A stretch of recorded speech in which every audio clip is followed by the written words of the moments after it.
2 days before my son died, he thanked me for letting him talk about his death. Those words saved me from a lifetime of regret, and what I'm about to share could change how you love the people in your life forever.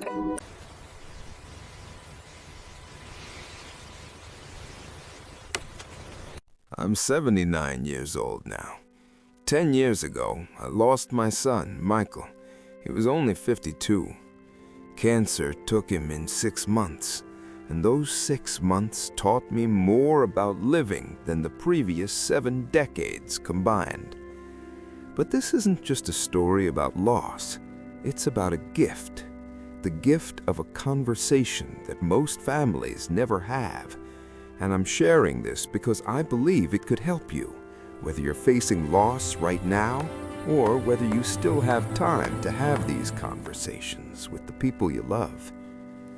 When Michael first got his diagnosis, we did what most families do. We focused on treatment. We talked about fighting, about beating this thing, about staying positive. And those things mattered. Hope matters. But 3 months in, on a quiet Tuesday afternoon, Michael said something that caught me off guard.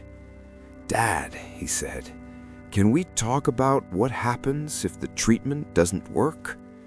My first instinct was to shut it down, to say, "Don't talk like that. You're going to be fine." But something in his eyes stopped me. He wasn't giving up. He was asking for something deeper. He was asking for permission to be real with me. So I took a breath, sat down next to his hospital bed, and said, "Yes, let's talk about whatever you need to talk about."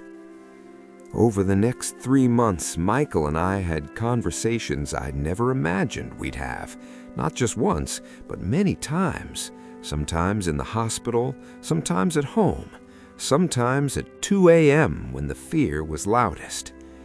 He told me about his regrets, not big dramatic ones, but the small things, times he'd been too busy for his kids, a friendship he'd let fade, dreams he'd put off for someday.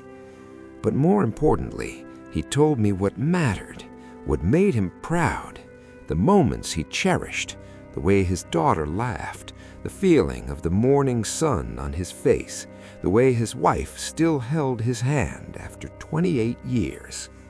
And he told me what he needed from me.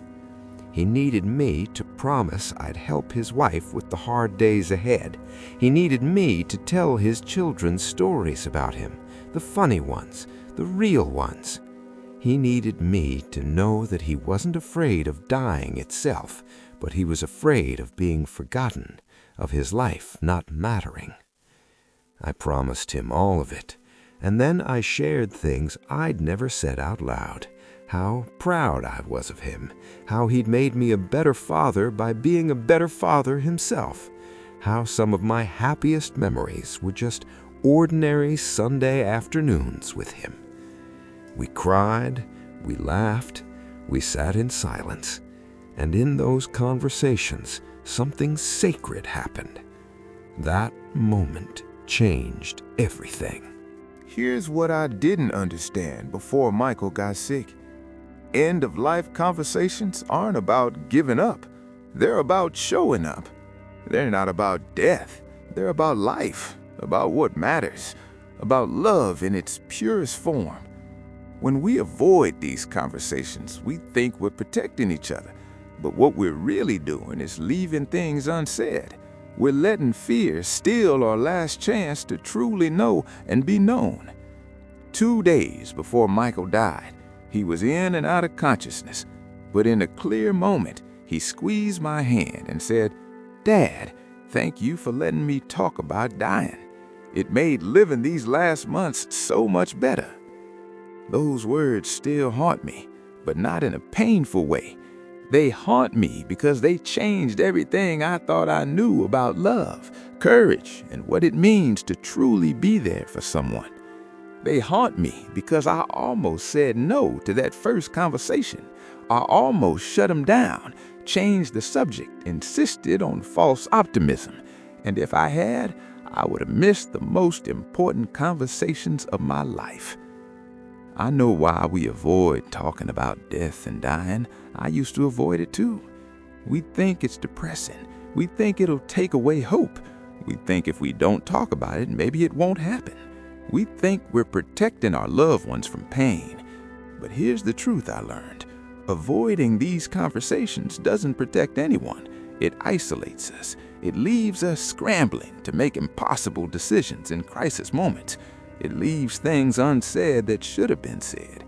And most tragically, it robs us of the deep connection that can happen when we face life's biggest truth together. We don't live forever, and that makes the time we have infinitely precious. Here's something beautiful that came from those conversations with Michael. They changed how our whole family relates to each other. His kids saw their father face death with courage and honesty. They learned that you can be afraid and brave at the same time. They learned that real strength isn't pretending everything's fine. It's being real when it's not. My relationship with Michael's wife deepened. We could support each other because we all knew what Michael wanted, what he valued, what would honor him. And I've had conversations with my own wife and my daughter that I never would have had before. We've talked about our wishes, our values, what we want our legacies to be. And far from being morbid, these conversations have made us appreciate each other more. When you acknowledge that life is finite, you stop taking it for granted. If you're watching this and you've already lost someone and you didn't get to have these conversations, I want you to hear this. It's okay. You did the best you could with what you knew at the time. We all do. And grief is complicated enough without adding guilt to it. But if you're open to it, you can still have a conversation with your loved one in your own way. You can write them a letter. You can talk to them out loud. You can think about what they would say if you could ask them one more question. The conversation might look different, but the connection is still there. I'm 79 years old. I miss my son every single day. There are moments when the grief still takes my breath away, but I'm not haunted by regret. I'm not tormented by things left unsaid. I'm not wondering if he knew how much I loved him or how proud I was of him. I know because we talked about it, because we had the courage to have the conversations that mattered. That's the gift of end-of-life conversations. Not that they make death easy. Nothing does.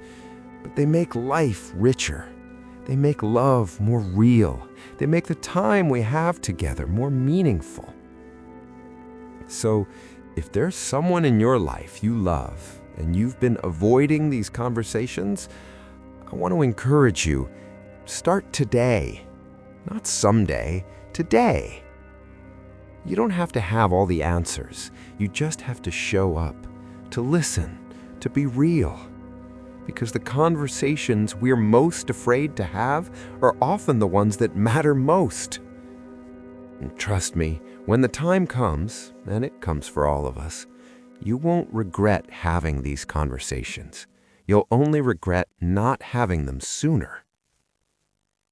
Thank you for watching. If this resonated with you, I encourage you to share it with someone who might need to hear it. And if you've had these conversations with someone you love, or if you're ready to start, I'd love to hear your story in the comments. Life is precious. The people we love are precious, and the time we have to tell them so is more precious than we realize. Don't wait.